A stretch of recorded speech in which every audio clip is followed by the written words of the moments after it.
I am really glad we got to come out to see this. Paul, one thing you were telling me about, which I wanted to ask you from the last time, you were telling me about the windows and how you had to have some of the glass remade and how some of it had broke, and I was hoping you could tell me more about the plane and how some of that happened.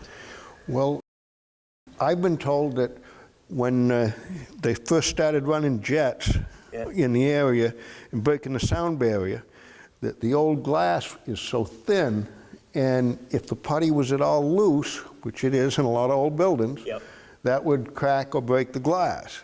And so we had a lot of shattered glass, not only here, but in a lot of the older buildings around.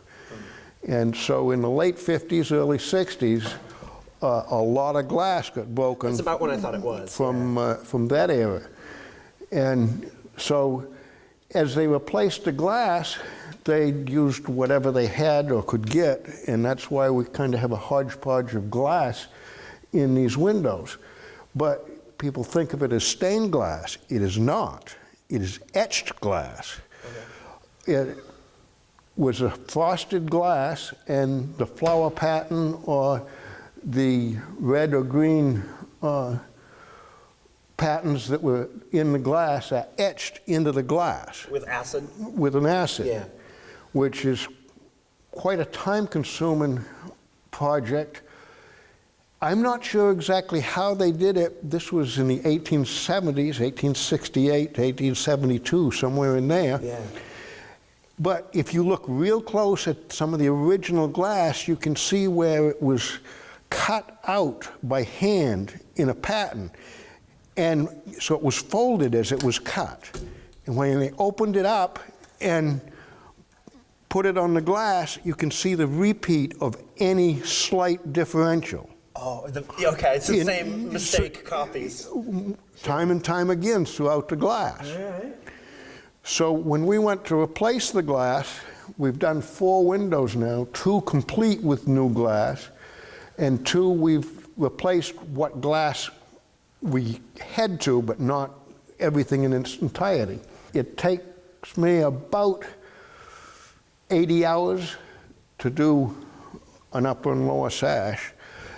That's just the glass, taking it out, repairing the sash, puttying it back in, because every piece of glass has to be ground to fit, because these were all handmade windows. Yep. You take a standard piece of glass and it might fit in one opening and won't in the next. So we had to make them all slightly larger and grind them to fit. Yep. And hopefully square up the windows as we went, but carefully not to get them so square they wouldn't move. Yeah.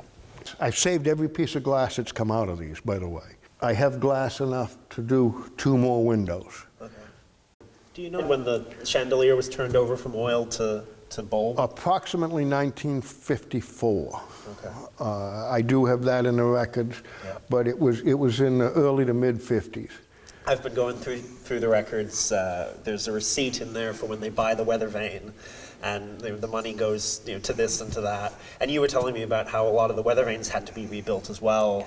It was coming apart when you got it down to, because I remember when I was a kid driving by, I was part of the Holt Pond group, and even though I didn't often get out to South Bridgton, when you had the steeple down and getting rebuilt, a bit of that, the old weather vane's still down here, or did you find someone to take that? No, that's still in the building. Okay. It's downstairs in the vestry. We ended up cutting it up some to build a new one because there were some parts there. We wanted to use the main mast, so we used the same hinge, rotating joint and so forth, so we cut that out of the old one. The original weather vane was a sand casting, so being over 100 years old, it was pretty brittle. Yeah. The moment we disturbed it, it started to crumble. Yeah.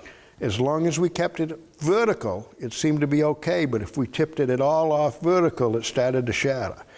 Well, we had picked up a few pieces in the parking lot, and think about that, that's 100 feet up. Yeah. You want a hunk of steel or casting falling from 100 feet? I don't think so. Car, yeah. So we said, no, we can't put this back. So we made a reproduction. Iron Man Welding, Mac Fleck, and I did that. We spent over 40 hours with this plasma cutter cutting a new one out. And Robert Parker spent days sanding it and putting multiple coats of finish on it. Yeah. And all this was, a lot of this was all volunteer work. Yeah. And so it's come a long ways. We did the same thing with the bell. While the steeple was down, we took the bell out, sandblasted it, took almost 1/4 of an inch of like a whitewash paint off from it. That many times it had been done over? And took it down to the bare bronze, and then just put a light coat of bronze automotive paint on it and a sealer. Well, you had me up there. It's just gorgeous. Yeah. And so that was all redone at the same time the steeple was. Yeah. It's one of my favorite stories of, I mean, so much history here, but when they were bringing the bell up on the canal boat and ringing it as it was coming in, and I was, another question I had, I've read there's a history of the organ that was done. It's a Holbrook organ. Yes. And you were saying there's only 1 or 2 of them left that in original condition? It's the only one that we know of in the original condition. There's a couple others, but they've been severely altered. And they're out west somewhere. I don't remember just where. So the organ, did that used to be That was up in the loft? That was up in the choir loft, Yeah. yes. Yeah. And I believe it was about 1909 that was moved from the choir loft. This one's been electrified, but it can still be run by hand.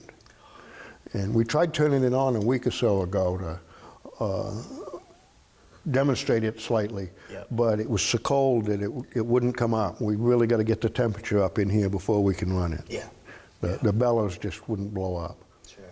We will be having another service here before we close totally on it. That was my question. I know you said you couldn't keep it closed for too long. You'd have to have another service in spring, so I'll definitely be there for that. We want to have a service this spring, and hopefully it'll be a closing service, but we'll see. It all depends on what's happening. It's for sale, and hopefully we can find a buyer that will treat it right. Yeah. The chandelier, about 24 years ago, Mark Allen, who was more or less caretaker of it, he lived across the street in the schoolhouse. Mm-hmm. I remember him. There was a bunch of missing prisms, the glass on the chandelier. The crystal points. Yeah, and so in my travels around over the next year or two, after he pointed that out, I looked at antique shops, and I've actually got 6 extra pieces now. Oh, good. But we were able to match them up. Apparently it was fairly common because you can't tell the ones I found from the ones that were on there. No, we've got a chandelier in the front parlor of our house, and it's missing a few as well, and they're just the same. Yeah. I wonder where they got made. But. They're around, but you've got to hunt to find them. Sure. I was reading, we've got a report on Francis Fassett, that built this church. It was built over 400 buildings here in Maine. He was out of Portland. They used to call him the Dean of Maine Architecture. He was a real bigwig in the building game. But of all the churches he built, all over Maine, a few outside of Maine, of all the several churches, this is the only one that's left. The only one still standing. Still standing, yeah. The other ones was one up to Cherryfield, I think, that burned, and they pulled a couple others down. Yeah. The steeple here has been hit by lightning at least twice. Yep. And when we took it down and took it apart, we found signs of fire in it. But I don't know of any real fire call to it, so apparently it was just a lightning strike and no actual fire. Yeah. But it was char on the inside of the steeple. But of course, the original church was across the street, the first one. That was a meeting house. Meeting house, yeah. And I've been reading through the early records of how it was built in anticipation of the South Bridgton church forming, because it was built in 26, but the church didn't separate off until 1829 and didn't have a preacher till 1830. Right. There's 7 active members on the rolls right now. Yeah. But 7 people can't keep this going. I was president of the church association as well as deacon, but the history of the church, my folks lived here in South Bridgton and ran South Bridgton Cash and Carry, which was also the post office. up on the corner. On the corner. Yeah, yeah. And so there's a lot of family history throughout with the church.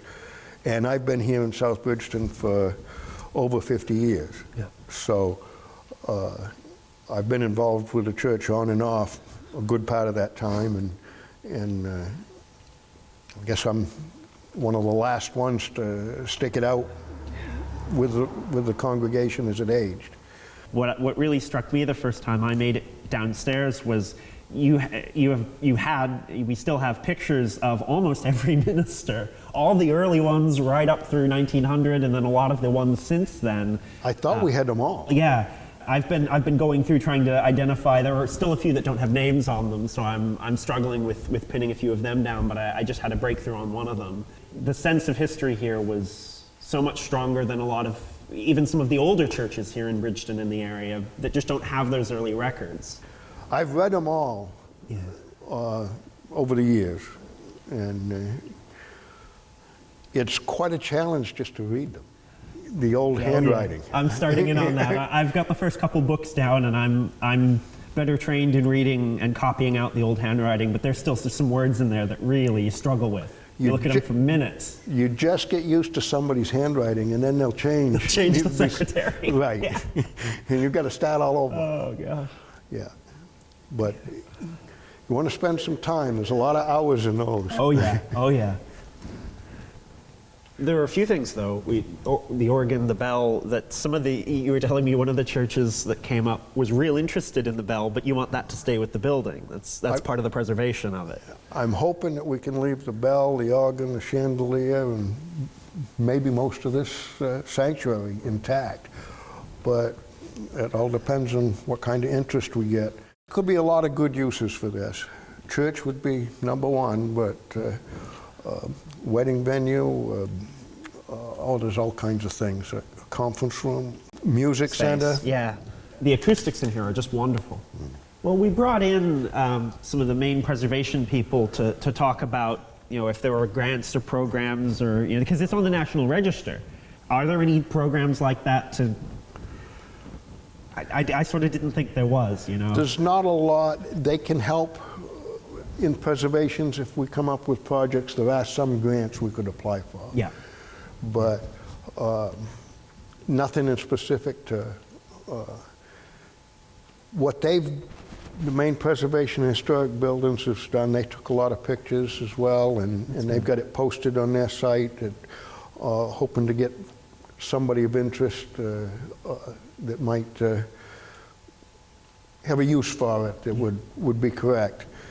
And they will help put guidelines on restrictions or oversee anything like that as we do it. So they've been a big help as far as trying to make the right contacts. Yeah. And so but we got to find the right people, and we're just beginning.